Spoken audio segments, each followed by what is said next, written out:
Hello, everyone, and good evening. This is exciting because we're coming to you at night time from Australia to do the author spotlight this week and to talk to a couple more intuitive knowing her truth authors.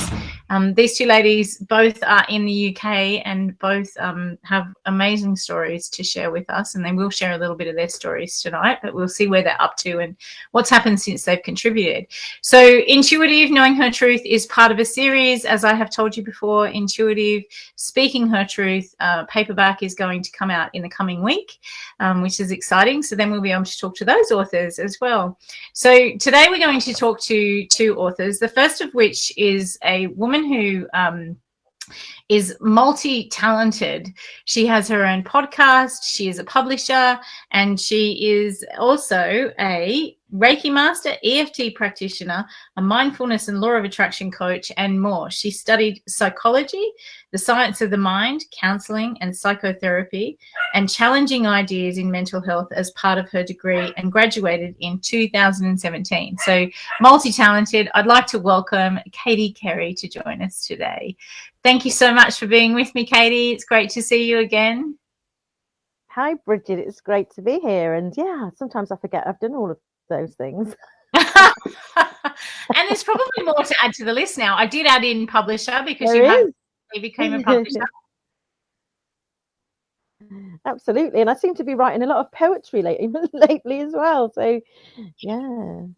Oh, so nice. There's lots of change happened here. You do everything under the banner, though, of Soulful Valley. Is that right?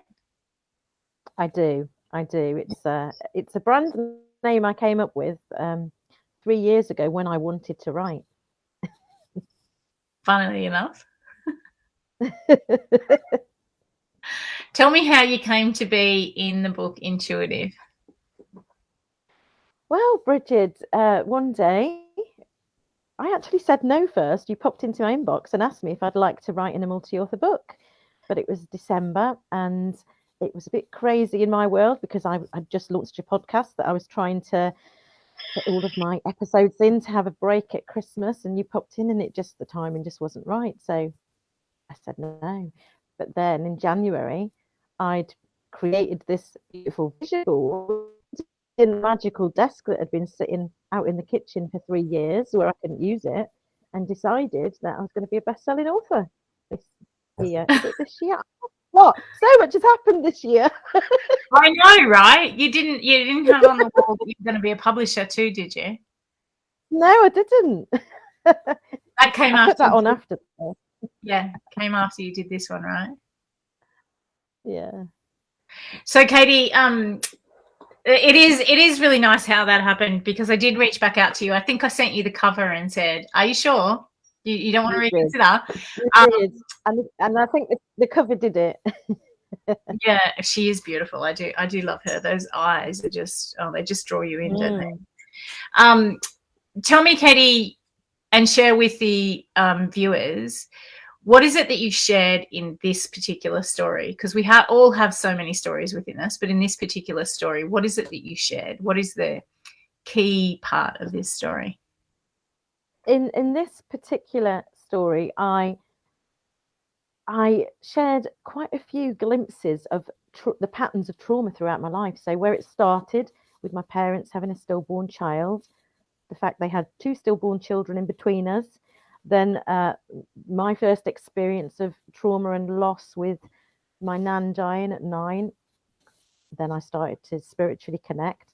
But throughout my life, there's lots of episodes of trauma, traumatic pregnancies, traumatic marriages, you name it. I was plugged into trauma a lot.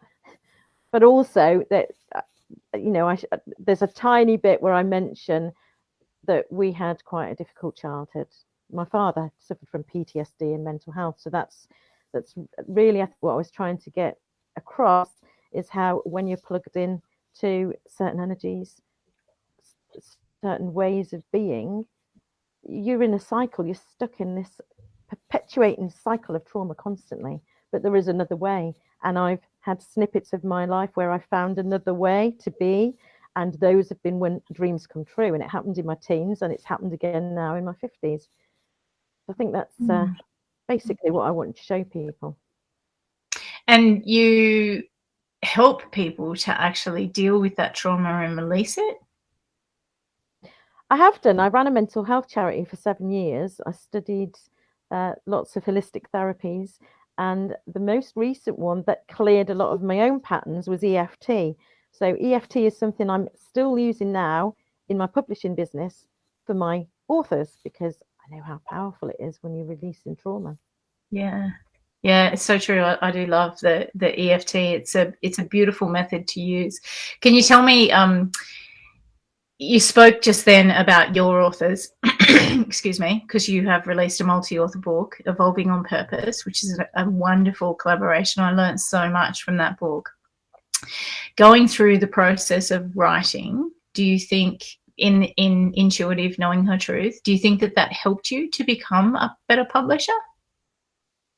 Oh, absolutely, absolutely, and it was the it was the stepping stone that gave me the confidence to actually get out there and write, because I've been learning to write for years. I've been doing courses about writing, reading books about writing, but I just never ever got around to doing it until you came along, and that was the first rung on the ladder to my writing career. And when I realised how brilliant publishing could be to bring in coaches and healers, similar to what I'm doing with my podcast, it was a no-brainer that I would launch a publishing business as well. Tell us about your podcast, because it sits in a very, very high percentage of the most listened to podcast in the UK. It does. We've been globally ranked. I say we, me and the universe. We've been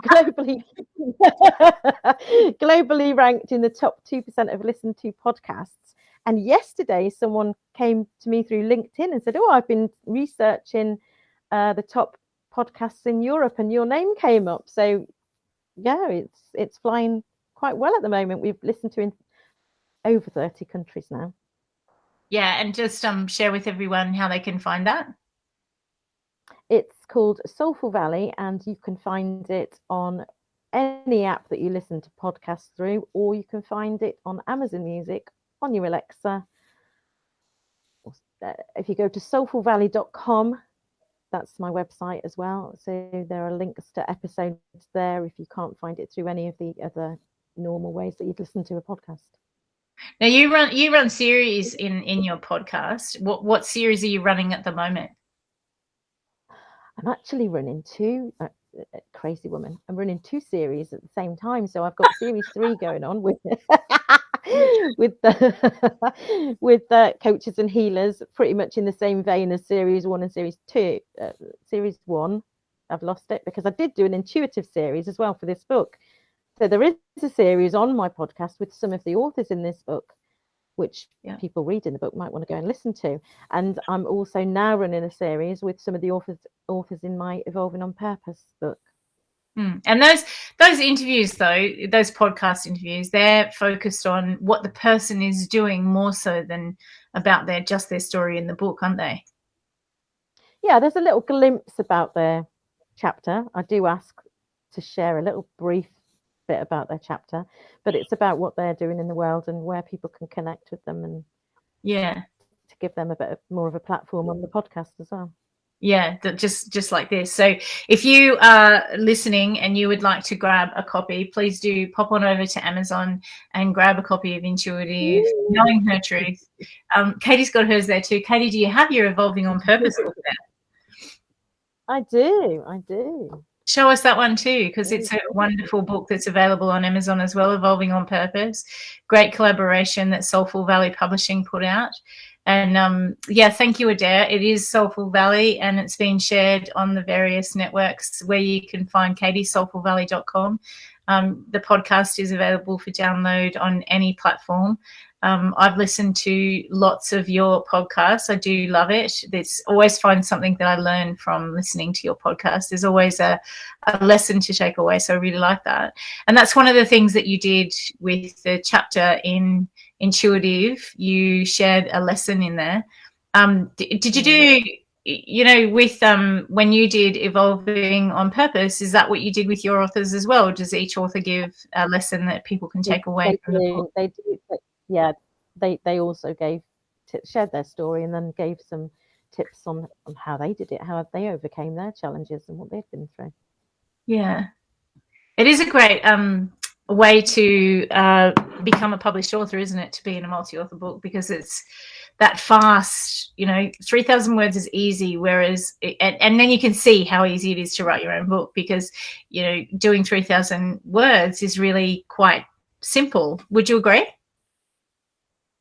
Absolutely. And I've done it in 3 hours, and I've just been in 2 books within 2 weeks of each other. So we launched our book, and I'd also wrote a chapter for somebody else's books, and it gets easier the more confident you get about it, especially for me, I channel things, so I don't get in my head too much about it, and then I'll edit it a little bit before we send it off to the editor.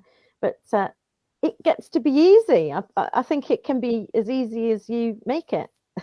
Yeah, I love that. It is. It's as easy as you choose it to be. I always say, tell anybody who's contemplating, they say, "Oh, I don't have the time," and I say, 3 hours, 3 days, or 3 weeks. The choice is yours to write 3,000 words. It's not anybody else's.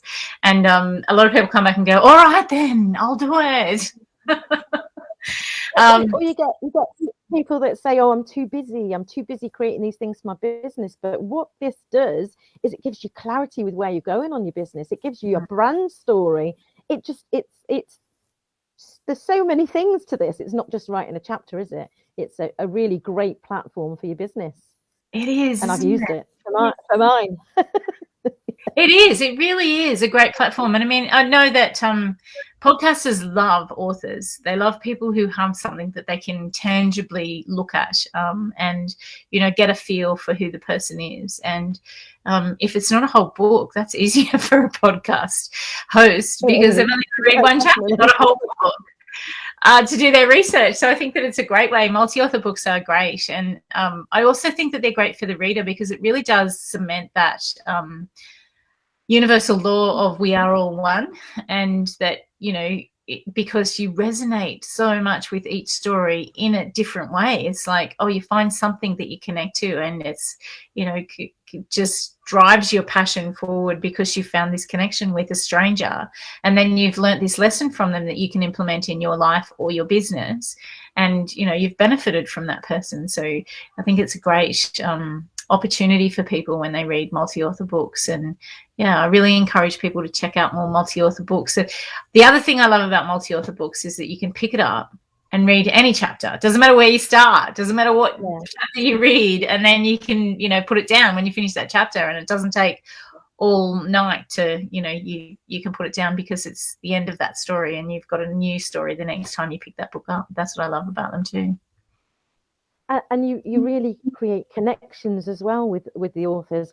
Somebody who's a coach or a healer who's putting their business out there with a logo and what they do is not going to have the same connection as someone who is showing the real side of themselves, what they've been through, that they're real, that they've lived experiences. And I think I've noticed that myself, the connection that I've made with those who have coaches and healers and authors. You just get to know them on a deeper level. Yeah, you do, don't you? And you want to work with them because you now know them. I think that one of the things is that you can't underestimate the power of being in a multi-author book.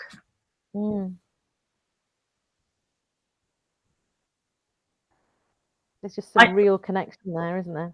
There is, isn't there? There is, isn't there? Did you find the process cathartic? Yes, definitely. Because I actually, each time I've written far more than I'm supposed to for the chapter. So there's been a lot of healing and I've been shedding layers. The whole process this year, from being an intuitive to what I've done with my own book and working with other authors, has been so healing for me, so transformative, that I can't even think of a better way to shed past trauma.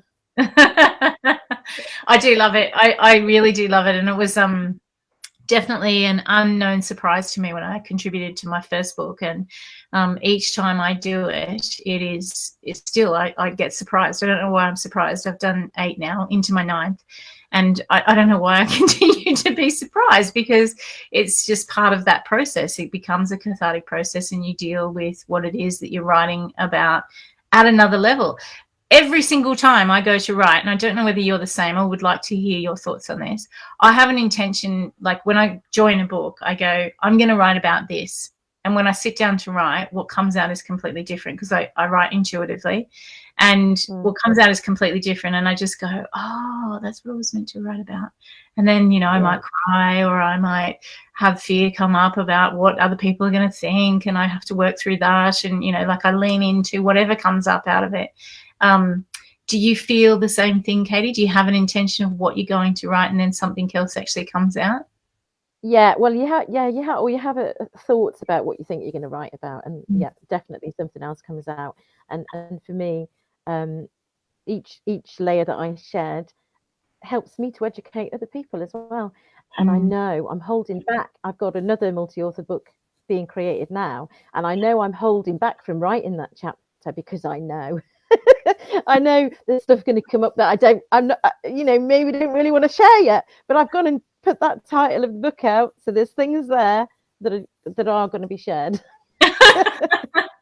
Yeah, so it's that in intrepidation of what's to come out of this. Oh God, do I have to go through that again? Do I really want to relive that one? But there's lessons, isn't there? There are lessons there. Yeah, exactly. And that's the thing. That's, you know, you get, it's so good for the writer and the reader. It's not just benefiting one or the other. It's a whole collective that's benefiting from it. And then, you know, your co-authors benefit because they want to read your story because they're in the book with you. And then their friends read your story, and their friends read. You know, it's such a ripple effect that these books create. And, you know, the healing power of them is amazing. I do love that you mentioned that about the healing power of these books, and it's a lovely way to do. So please do pop on over to Amazon and grab your book. I never know where to hold it. And read Katie's story and connect with her. There are links to find Katie on social media, but soulfulvalley.com is the easiest way to find Katie. And I want to thank you for your time, Katie. Is there anything that you weren't able to share that you would like to? Oh, I know. Your next book. What's your next book called that people might want to? My next book is called Entangled No More. So this book is going to go into, it's for readers who are basically in toxic relationships and trying to work their way through them, out of them. But the stories will be written by people who've experienced toxic relationships, not just romantically, on all levels. So in the workplace, in the family, in friendships, with money. Money's such a big one that a lot of us go through. Toxic relationship with money, and the biggest one, the toxic relationship with the self, because that's where it all starts. Yeah. Oh, I like that. Yeah. So there'll be people writing on a range of things in that book of toxic relationships. I want to educate you about it all. So I've had them all. That's why I want to educate about them all. Why not shift a lot in one book? Let's just move it all out. We'll just do a multi-author book and a long. Oh, I love it. I love it. Oh, dear. And people can find that on soulfulvalley.com as well. They can. There are still spaces for authors. And you're well, if you can write on any of these topics and you have a coaching or healer business, or if you're an author already and you love writing, you want to write another chapter or get ready to write a book, you're welcome to apply. Well, that's the other thing it'll do for people who are already authors is expand your market, because you not only get the exposure through the publisher, you get the exposure through the other multi-authors who are in the book with you, don't you? And I have actually invited people who I've known have written books because I know it could really help them, but they haven't seen it yet. haven't seen the gold in what that can do for them. And to be honest, I think as well, I'm doing multi-author books first before I do my solo books, because then I know they're going to be seen by more people. Yeah. And exactly. I don't want to write books that are not going to be read. So that's the point of this journey for me. Yeah. Oh, I love that. Thank you so much for your time, Katie. It's been great talking to you, and I shall see you again soon. Thank you, Brigid. Bye. Bye-bye. Oh, she's a beautiful woman. There is another beautiful woman from the UK now. She got to be the last in Intuitive Knowing Her Truth. And I just want to read the first couple of sentences from her chapter, which is called X Me. Before I begin, I want to let you know that for the longest time, I thought that I did not have any intuition, and therefore I must be broken. I was broken. It's that simple. However, I have connected with my inner self and restored the link, and I am ready to fly. So here goes. And then she launches into her chapter. Trudy is a unique human being who lights up the room when she comes into it. You will all discover that shortly. And she was a police officer for 12 years. She now has a business where she creates memorabilia, toys, gifts, blankets, pillows, whatever you can think of they're called Cuddle Buddies, and we will talk a little bit more about those. And I'd like to welcome Trudy to join us now. Hey, Trudy! Hey. Oh, God, I've forgotten I'd written that first couple of sentences. I was like, oh, I'm welling up. I must be emotional. I was like, oh, yes, I remember. It seems so long ago, yeah. It does, doesn't it? It feels like it was a lifetime ago, and it was only in, was it in March? March. Yeah. Yeah, it's crazy. My birthday month, my celebration month was to launch this book. Yes. Intuitive Knowing Her. And we did it beautifully. And we kept on going. It was grand. Yeah, and we're still talking about it now. So you can jump on over to Amazon and grab your copy. The ebook and the paperback are available on Amazon, and you can grab whichever one tickles your fancy. And you can you can read both Katie and Trudy's story along with the other 27 women who are in the book. Trudy, tell me, why did you decide to share your story in Intuitive Knowing Her Truth? Well, as usual, it came at me like a steam train. It was via the lovely Katie, via my sister. So it was a bit long-winded, as is the story of my life. And my sister was like, oh, I don't know whether to share this with you, but I'm going to, because I was in the process of writing I suppose it was a book, but it was for me to pass to my children, because there's so many toxic relationships going on that my children didn't understand why. I thought, you know what, I'm going to put it all together and then they can have a good old read at their own leisure. So my sister sent me this from Katie, and I sat there for all of 30 seconds and went, yes, I'm going to do it, literally. And I jumped in with both feet. You came back and went, you do know the deadline. It was like a week away. And I was like, yeah, no problem. And sat there and went, I'm going to write this, which is just what you said. And I wrote it and I went, that's rubbish. That's not right. Just press delete. My husband went, oh, what are you doing? I'm like, it's wrong.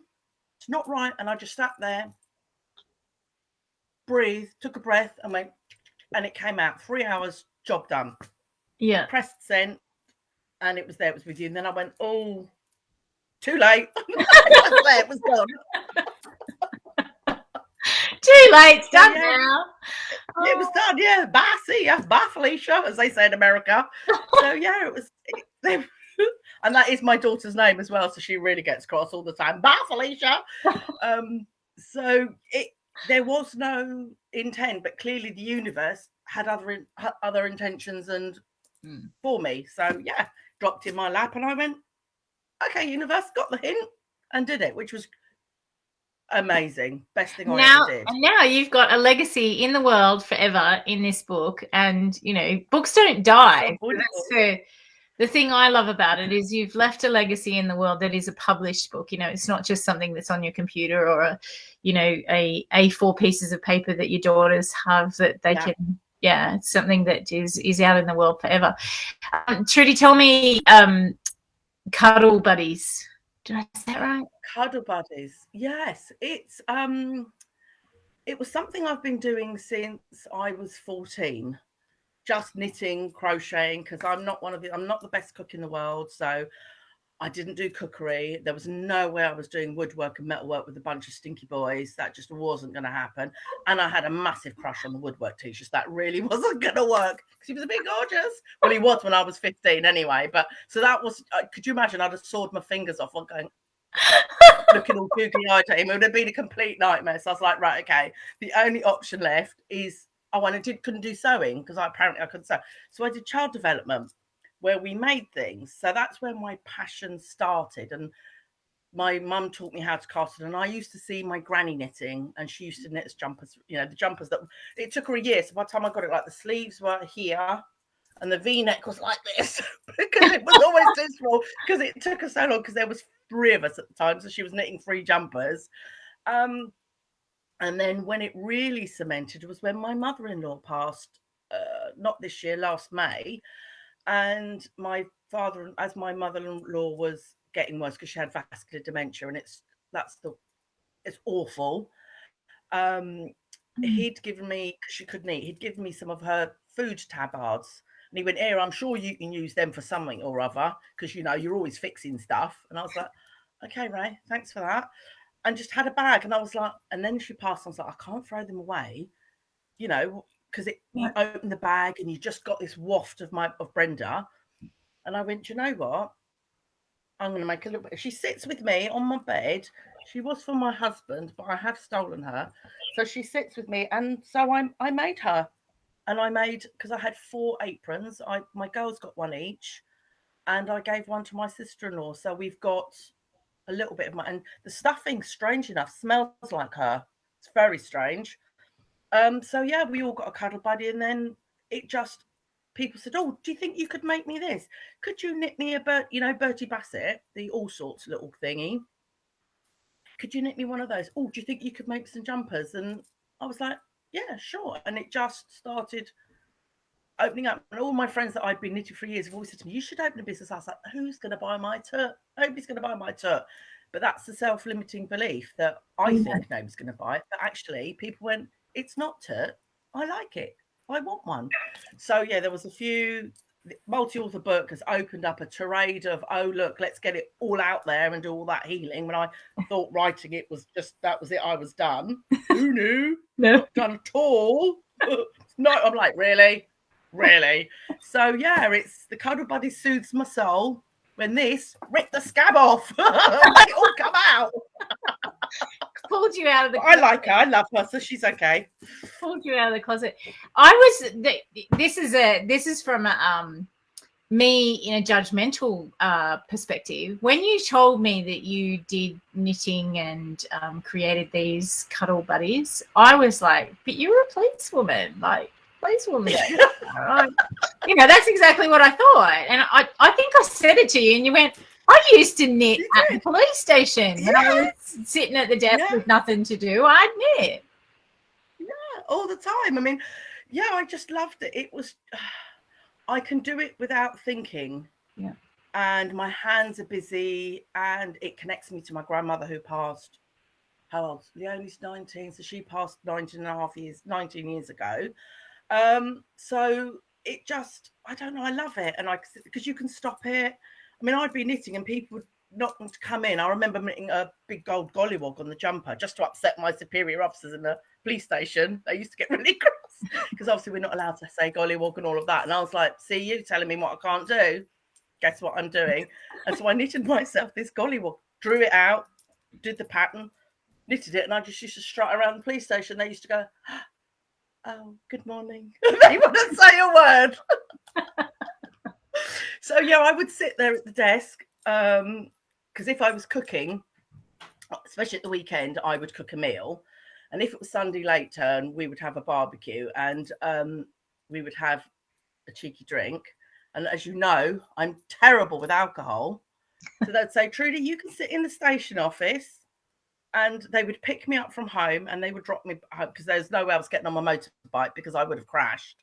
And so I would sit there and people would come and I go, "Oh, hello." And they go, no, what are you doing? And we'd then be chatting about the fact that I was knitting somebody a Pocahontas sweater, or I was knitting a gollywog, or I was making a toy.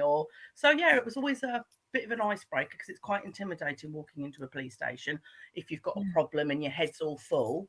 So it just gave that moment for them, and it worked, and they were able to breathe. And I was like, right, okay, what can I do for you? So they felt better already. Yeah. To be able to tell whatever their problem was or whatever they needed help with. Well, you know, when you told me, you told me that story about breaking the ice. And when you told me that, I was like, it is so true, because even when I need to go to the police station for something, like I needed to go to the police station for something last year. And it was nothing to do with me. I hadn't done anything wrong. Nobody else had done anything wrong. I was concerned about a person. And fair play. I got really anxious. I was like, oh my God, I've got to go in the police station. Like, what are they going to think? Who are they? You know, who am I going to see when I get in there? And what's going to happen? And if the woman behind the counter had been knitting, it would have just gone, what are you doing? Exactly. All of that would have been gone. And you know what? I actually thought of you as I was walking in, which actually did bring me back to a space of, it's okay, I can just go in here and do what I'm doing. And, you know, there's nothing wrong with what I'm doing, and I'm doing it for the welfare of another person. And it was something that, just the thought of you doing that brought peace to my mind. So thank you for that. Thank you. You are welcome. I mean, I did all sorts of other crazy things that just had people in hysterics, and I'm surprised I lasted as long as I did, and I didn't actually get the sack because I did some bad things. Well, I can imagine working with you would be quite a delight, because every time we talk, it's funny and enjoyable. So that's fun. I just want to remind people that they can grab a copy of Intuitive, Knowing Her Truth, and hear more about Trudy's story and what she has shared in this book. I would like her to give us a little bit more information about what you actually shared in your story. Oh, quite a few snippets. I mean, it all started with my dad, who sexually abused me and my sister since I can way back remember. Literally, it's from a baby. And it also rolled into when he left with my mum. So there's quite a lot of trauma there. And then to keep that trauma going, because that's what we know, and that's kind of safe when you're in that world. When I went in as a police officer and got to my first police station, I was really badly bullied, which obviously, when you take away the sexual abuse, that's what's happening to you. You are being bullied. You're having your power taken away from you, so that the person that's doing the abuse is the one that holds all the power. He tells you what to do, when to do it, how to do it. So when I went into the police force, when I got to training school, it was brilliant. I had the time of my life for 5 months. There were so many different people there. I was thought, yay, this is brilliant. But when I got to the police station, I don't know. There was just one sergeant that started bullying me. I was like, okay, I can deal with this. I will just ignore him and I will just mold and do what he wants to do and turn myself into a pretzel. And then another one came along and they ganged up on me.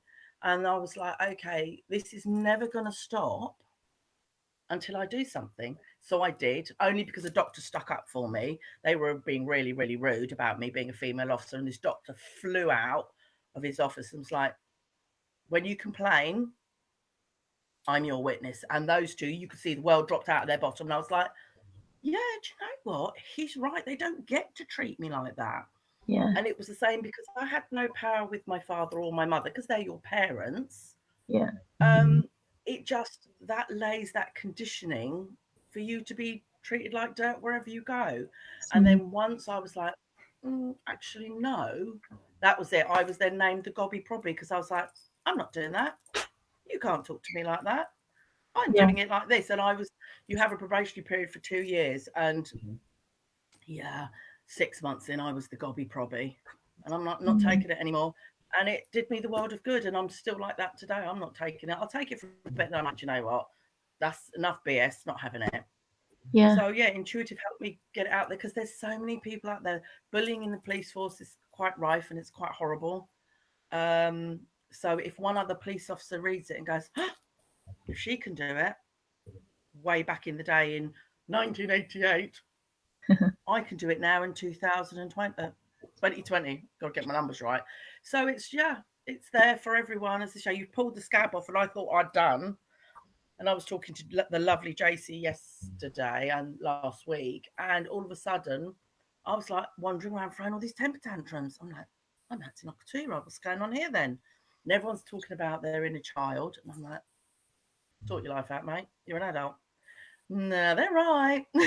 My inner child has been stamping her feet since I've written this book. So yeah, it's writing the multi-author book is so good on so many levels. So, Puppy seems to think so too. Green. He's Absolutely. Puppy. Yeah, so I love that. I love that you did share that story, because it is it's all too commonplace in too many workplaces that bullying occurs, and it's not okay, and that people do need to speak up about it, and they need to have an advocate on their side. And you know, you may have to ask somebody for that help. There may not always be somebody like your doctor who stood up for you. So I think that, you know, you ask people for help, because there's something that it shouldn't be occurring in, you know, this day and age. Yeah, it does. It's awful, and you just think, why are you treating other people like this? We're all human beings on the same planet, and we should be being nice and kind, because you don't know when that person turns up to work or walks in your door, your friend, with a big beaming smile on their face. You don't know what's going on behind, and they may just be holding it together for 1,001 reasons, and you're being horrible to them because you can. I mean, that's horrible. I don't understand why, as humans, we're still like this in 2020. Yeah, I don't either. I don't understand it either, and it's not okay. So I love that you shared that story in the book, and you know, I'm grateful that you also talked about that you didn't think you were intuitive, and you know, you lost that connection with yourself. And I think that that's got to do with childhood trauma. A lot of people lose it along the way. And you know, for you, it was the trauma that you went through. I think that sharing that story as well allows people the opportunity to know that, and that's the whole aim behind these books, Intuitive, this whole series, is that more women realize that they can use their own intuition to make choices and to really be true and honor themselves more, which makes us happier. Would you agree? Totally, because I was quite miserable, because you've got the policeman's gut, as we call it. So I was intuitive and I was tapping into it, but within a very confined space of rules and regulations, which is why I used to get in trouble a lot, because I was like, if I arrest you, that's it. It's on your record for the rest of your life, and wherever you go, it follows you. So quite a lot of the time, which used to get me into trouble, I would say, do you know what, this time round, it's not worth it. If I catch you doing this again, you and me are done, and you're coming in. And the amount of times my skipper said to me, I heard you put some young teenager's cannabis down the drain and you didn't arrest him. I was like, yeah. Why did you do that? I went, because to get arrested is a badge of honour when you're 16 with your cannabis, because you're well out with your mates, some plod, blah, blah, blah. I said, but their face when they watch me open their little baggie and tip it down a drain, or worse, make them tip it down the drain in front of their mate, it makes them think twice. I said, because this is what you're doing. You're pouring it down. You're pouring your life down the drain. And 9 times out of 10, it worked. I didn't see these chaps again. And hopefully it gave them the second chance to think, do you know what? This is not a good path to go down. I'm 16. What comes next? So, yeah, I used to get into trouble quite a bit. You used to get in trouble quite a bit for doing something that was kind and helpful and could have changed the trajectory of somebody's life for the better. It's like, it seems crazy, doesn't it? It does, because the law says that arresting somebody is the last resort. However, when you get to your police station, it's all about the numbers. So when the government says, there's burglaries are up, burglaries are down, arrests are up for this, arrests are up for that, it's based on what I have done. So if there was 10 opportunities to arrest somebody for drugs and I haven't taken it, their stats are down by 1%. Yeah. So it's a real double-edged sword. So I was like, I don't give a about your stats. I care about the people that I'm supposed to be looking after, because as a police officer, that's my job, is to uphold the law and look after people. So yeah, sometimes I did step outside of the box, and they were like, Trudy, but it would have been a caution. I said, it doesn't matter whether it's a caution. Mm. All it would have been was a badge of honour with their mates, or it was a crazy decision that they've made to have a drink and they've got in their car and they've got their 3 kids in the back. Yeah. What do we do with the 3 children that are in the back? Because she's a single mum. She's come home from her friends. What do I do with them? Do I drag them to the police station and call social services and get them taken into care for the evening? I went, seriously, do we really want to be going down that road? And my answer was no. Yeah. I'm going to take her home. I'm going to get someone to drive her and her car and take her home.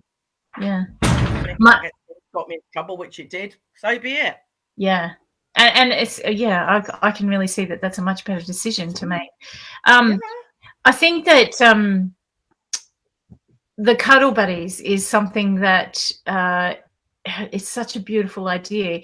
Can you tell people how they can connect with you if they're interested in learning more about the Cuddle Buddies? Yeah, I've got a website, www.cuddlebuddies.uk. Very getting good at remembering that. But I have a Facebook page, which is Cuddle Buddies, and what comes up now?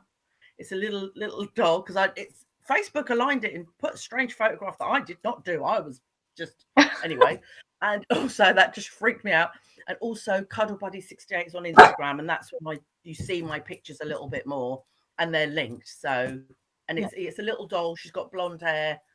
And is she wearing a red skirt? And she's got a little handbag. That's I did for a friend's mum's 50th. And it's literally like her mum with her hair and her bag. And so I kind of pop people into my head, and it gives me more of an insight of who they are and what they are. And it just makes my cuddle buddy come out a little bit better. And they all go, oh my God, that looks like my mum. Or that looks like my little one. It's very strange. Well, it's not strange. It's not strange at all. And I shouldn't be surprised, because I think about them and the universe goes, sends its power, however it does it, and it comes out of my hands. I just have to pick my puppy up because he's trying to fight the other dog in the bedroom where I'm doing the interview, because everybody's home and at night time it's hard to do in my office, which is part of our plan house. Trudy, tell me, when somebody contacts you, like I know that a lot of people do it after the fact, but you do ones before as well, after somebody has passed, they contact you to get something done, but you do. Absolutely. Yeah, I did. It started with my children. I had, well, you know how much junk they accumulate, because I can't get rid of that, it's just so cute. And then you have a loft full of boxes and boxes of their stuff, and you're like, okay. So I took one of their baby grows and I stuffed it and I put a head and hands on it, and I was like, oh. And in fact, my eldest daughter, she doesn't like it. She's every now and again, if she's feeling a bit, it sneaks back into her bed. She's 21, by the way, sneaks back into her bed. My youngest has got one. I've done them for my nieces, but it's not just babies, because I know some people get quite gender conscious. Yeah. So my great nephew loves dinosaurs. So his is a dinosaur head and hands, and he sits with it when he watches TV. It's so cute. So we can have a keepsake that you can pass on. Yeah. And you can either keep on. So if it's something you want to keep, I can make it quite firm and stiff. Or if it's something like the baby grow that you just want something to remind you of when they were little, it's that. So it's literally one end to the other. Oh, you can't see my hands. One end to the other of the scale, from birth to death, and anywhere in between. Yeah. And I think that that's a beautiful thing, like it's a keepsake. It doesn't have to be, after somebody's passed. It can be something that for somebody who's still here right now. I think it's a lovely thing that you do. And I love the Cuddle Buddies, and I love that you bring so much joy to other people's lives with those. So thank you for bringing that to the world. And thank you for being part of Intuitive. My dog's sneezing now. Oh, bless. You're lucky my daughter's greyhound's not here, because he's normally, if I'm on the bed, he normally sits going and he hoos at us. We call him Hoo Man. And so he likes to jump on the bed, but he's with we call him Granddad, and he loves his granddad. So no doubt he'll be sat on the chair with Philip on the blanket. So he knows he's not allowed on my leather chairs. I think our connection with Amazon is gone, but I still do encourage you to jump on over to Amazon and buy your copy of Trudy of Knowing Her Truth. The link is there. You can still purchase the book even though the video is not there. So grab a copy and you can read more about Katie and Trudy and all the other women's stories in the book, and you can connect with them, and you're able to, read their stories and have that as long-lasting. Trudy, I am so grateful you were here with me today. Thank you so much. Fabulous. And I look forward to seeing you again soon. Yes, absolutely. Bye-bye, darling. Take Bye-bye. Thank you. Thanks, everyone, for joining me. We do have one more session to go on Intuitive Knowing Her Truth. I actually said to Katie and Trudy when we started, this was the last one, and I forgot I have one scheduled for this Thursday because we had to cancel last week because I was unwell. So I look forward to seeing you, Author in the Spotlight, on this Thursday at the same time as we normally come to you. And thank you so much for tuning in. For those of you who watch the replay, you can pop on over to Amazon and purchase the book. Thank you so much for watching. We'll see you on Thursday.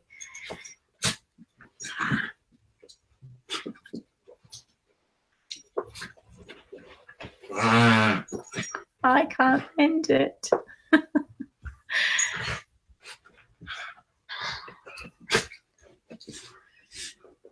Thank you, Adaire.